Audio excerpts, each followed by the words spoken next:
If you want your phone to be able to wirelessly charge on your center console as shown here, check out this video for how to install the Boost Auto Parts wireless charger. The Boost Auto Parts wireless charger features a triple coil as well as 10-watt fast charging. Today we're going to be showing you how to install Boost Auto Parts wireless charging into your 07 to 13 truck or SUV. Included with this kit will be the charging module, adapter plate, and rubber mat, as well as a plug-and-play harness. The installation will take about 15 minutes. Now to begin, we're just going to go ahead and remove the rubber mat that's pre-existing on the console. You'll just get something narrow and you'll go ahead and pull it out. There are 4 Phillips head screws holding this console insert down. We'll go ahead and remove those.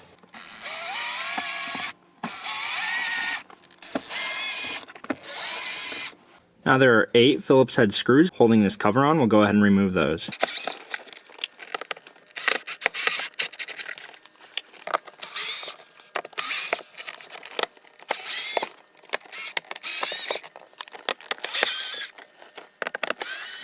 Now that the screws are removed, we're just going to use a body trim tool, get behind it a little bit, and the cover should just come right off.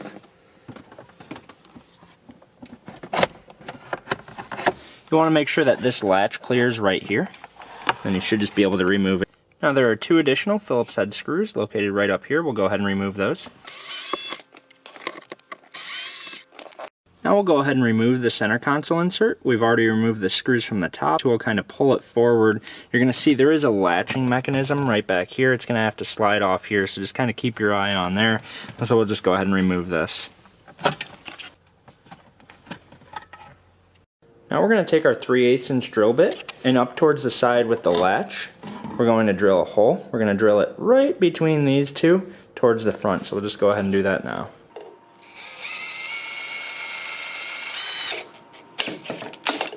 Now we're going to go ahead and drill 1 hole in the console lid. It's going to be located right here.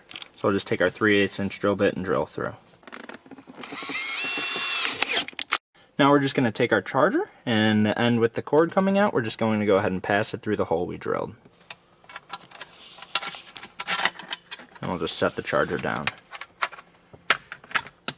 Now we're going to go ahead and put the insert back in. To begin, we're going to start by routing the connector through the hole that we drilled in the console. And then we're just going to kind of set it back down together. While doing this, you're going to want to kind of squeeze the front latch to ensure that it's clearing up in the front. Now we're going to go ahead and replace the 4 screws that originally held this insert down. They're just going to go into these 4 holes here. We're going to utilize the same screws. You want to do this by hand. Be careful not to over torque them. You just want them slightly snug.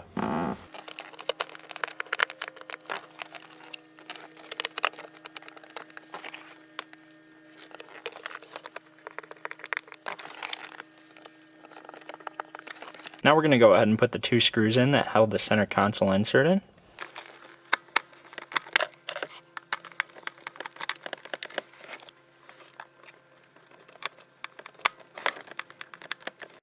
Now we're going to take the new rubber mat, we're just going to put it on. There are standoffs on the rubber mat. Those are just going to go into the same holes that the screws went into.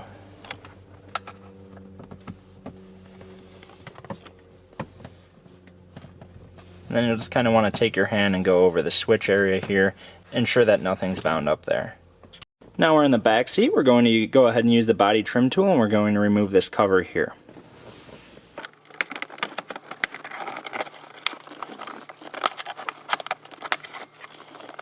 Now we're going to go ahead and unplug the cigarette lighter. There's just one little tab, that little black tab there. You're going to go ahead and squeeze that and it will be removed. You can see we have our harness provided by Boost Auto Parts here. There's going to be a gray connector and a black connector. We're going to start by plugging the existing plug from in the truck into the black connector. Just plug in and it will snap into place. And then we're going to take the gray plug and we're going to plug it into the cigarette lighter that was already there. Now we're going to take the 2-wire end and we're going to run it up through the center console. You're going to see you're just going to kind of come from the back side and you're going to poke it through this hole right down here. And as it pokes through, you'll just go ahead and pull some slack through. Now we need to drill one more hole with the 3/8 inch bit. It's going to be in this cover piece right here.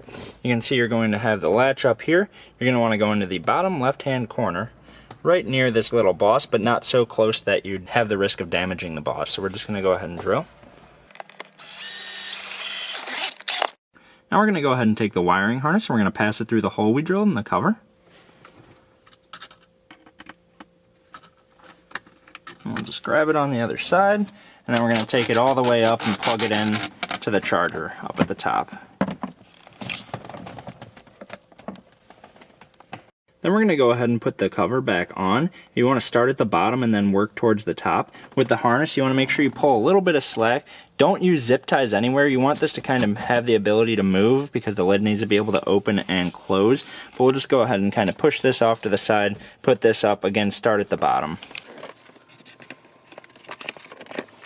You want to make sure it clears the latch up at the top.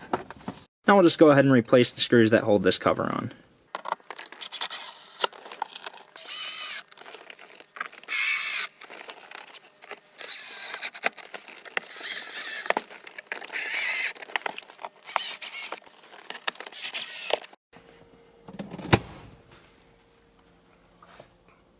Now we're just going to go ahead and tuck all the extra wire from the harness back down into this cavity here.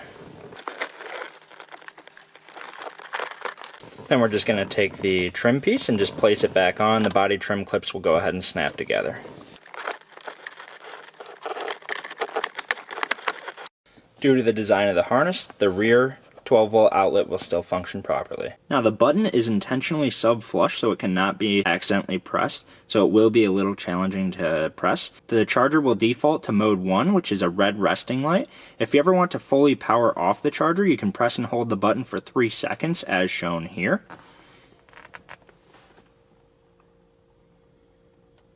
And the charger will power off. It is now completely powered off, so if you put a phone on, it will not charge.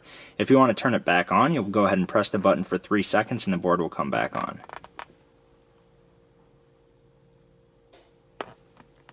Now the charger will default to mode 1, which has a red resting light as shown here. Whenever the phone begins charging, as shown here, the light will change to a solid blue. And as you can see, the phone is charging. When the phone is removed from the charger, as shown here, the light will return to the red resting state. To cycle to mode 2, you'll press the button once, like this, and you'll see it will change to mode 2.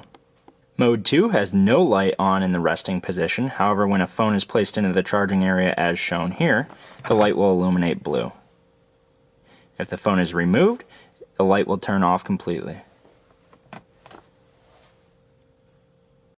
To cycle through the modes, you'll just press the button once, as shown here, and it will change the mode. So mode 1 has the red resting light, which changes to blue when charging, and mode 2, shown by pressing the button once here, has no resting light and a blue light when charging it. Boost Auto Parts, Aftermarket, Accessory Solutions.